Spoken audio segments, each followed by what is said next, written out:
a statue called Love. It's made by the Ukrainian artist Alexander Milov,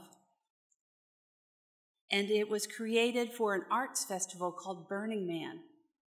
And some of you might know this as a wild and crazy festival out in the desert. And I've been, and it's fun and wild and crazy. It's also a really spiritual place based on community and love and togetherness. And this statue, was not there this year, but this statue lights up at night, so the children are lit up and reaching for each other. When this Ukrainian artist received an art grant from Burning Man to do this, he was the first man from Ukraine to receive an art grant. And he had a difficult time bringing the piece in from the other side of the world. Custom delayed his arrival of his supplies to complete the installation by the beginning of the festival. So the community gathered together to help him put it together in whatever way they could, and it was completed the night before the end of the festival. And upon the arrival of this sculpture, I don't know if you know about Burning Man, but what happens at the last night is that you light it up on fire. So the sculpture did go up in flames, but love was the message that emanated from it so boldly. Love. Love is an integral part of our Unitarian Universalist faith, and our principles were the original topic of today's sermon. I plan to report on widening the circle, a report that came out in 2020 to our congregations as a means and an invitation to explore ways to be more inclusive and supportive of our BIPOC leaders in professional ministry and in congregations. And if you're not familiar with the term BIPOC, BIPOC stands for Black, Indigenous, People of Color. The theological basis for this report is that the invitation to love more and to work for the collective liberation for all is that we need to challenge ourselves to love more as we gather in our congregations.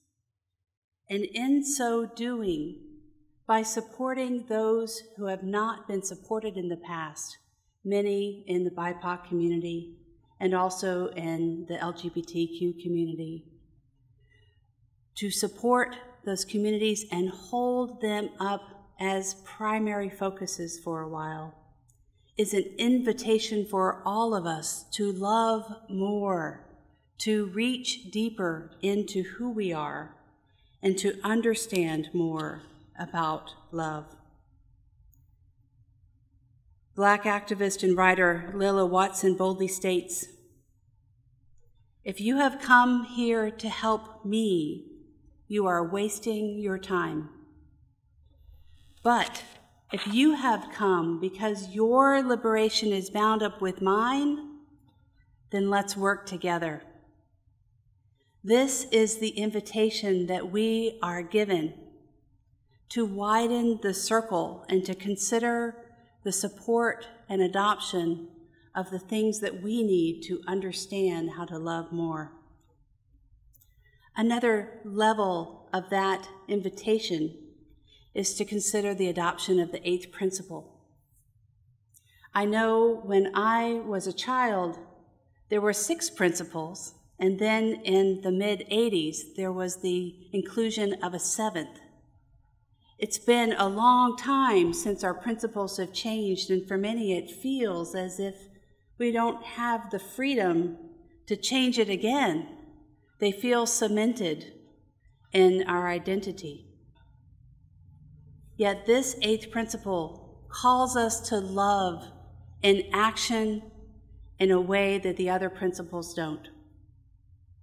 It reads, "We, the member congregations of the Unitarian Universalist Association, covenant to affirm and promote journeying towards spiritual wholeness by working to build a diverse and multicultural beloved community by our actions that accountably dismantle racism and other oppressions in ourselves and in our institutions.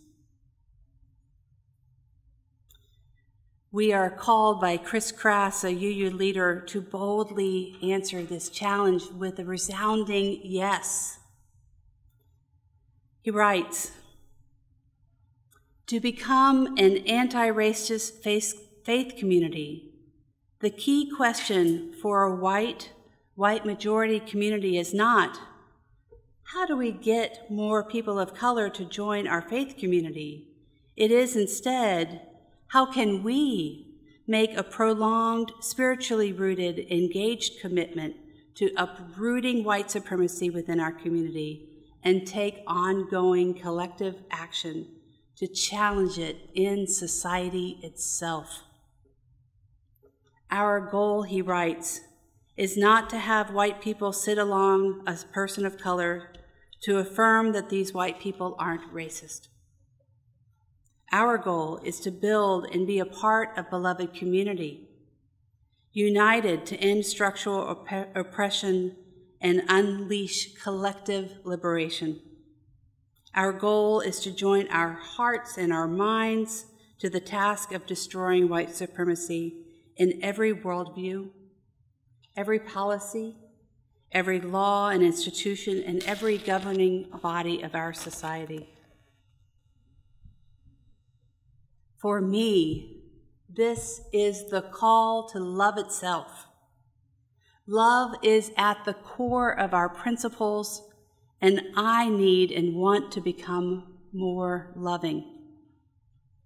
As a person, as a Unitarian Universalist, as a white person who inherited the racist structures and the legacy of the U.S. history of racism, I want to dismantle this legacy, and I cannot do it alone. I didn't create this legacy, I inherited it. However, now I am responsible for dismantling it.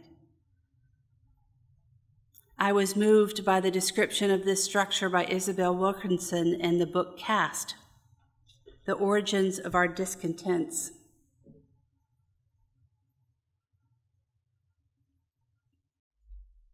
She writes that this is the description to understand racism as a system of caste in our country. We in the developed world are like homeowners. We inherited a house on a piece of land that is beautiful on outside, but whose soil is unstable, loam, and rock. Heaving and contracting over generations, cracks have patched, but the deeper ruptures waved away for decades, even centuries. Many people have rightly said, I have nothing to do with how this all started. And I have nothing to do with the sins of the past. My ancestors never attacked indigenous people, and they never owned slaves. And yes, not one of us here was here when that house was built. Our immediate ancestors may have had nothing to do with it, but here we are, the current occupants of the property with stress cracks and bowed walls and fissures built into the foundation. We are the heirs to whatever is right or wrong with it. Perhaps we did not erect those uneven pillars or joists that we see now, but they are ours to deal with now.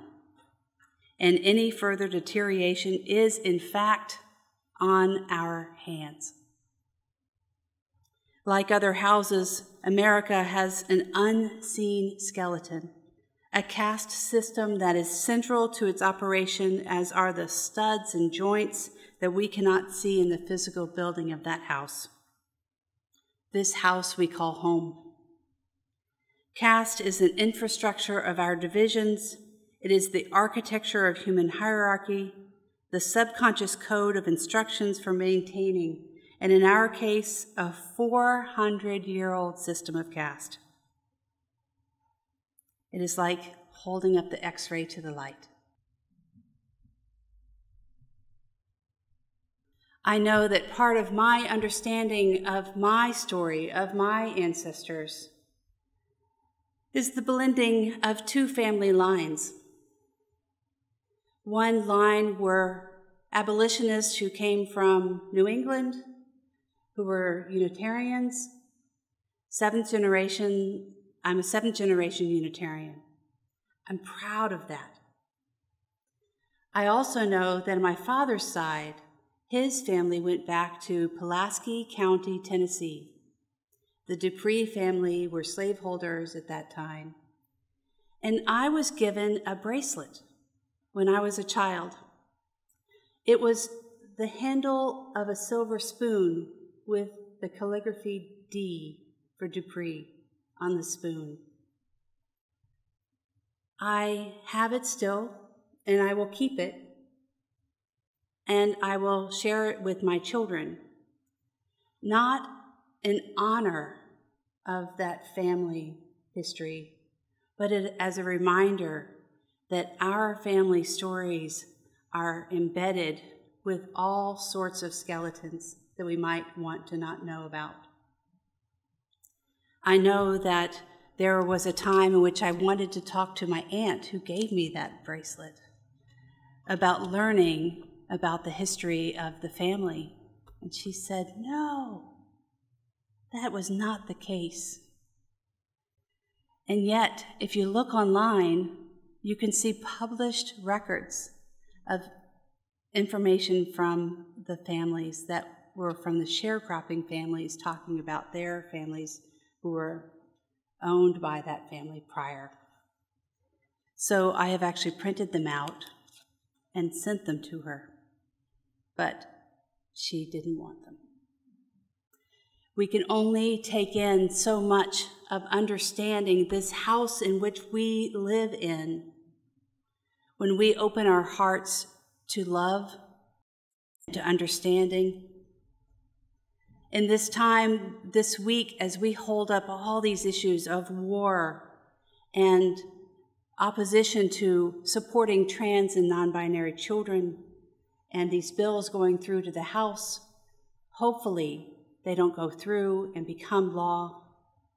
We are called to love in all that we do, in all our relationships with each other, because such revolutionary love is not a sacrifice of the individual, said Valerie Cower, but is the practice of the community. Kathy Crane is going to be leading two discussions about the eighth principle, one on March 3rd and one on March 7th? Thursday and Monday. Thursday and Monday. And the times and details are in the newsletter. Yeah. I invite all of us at this point to reach deep within us, to seek peace for ourselves and for the world, and to turn to love in all the ways that we can. Thank you.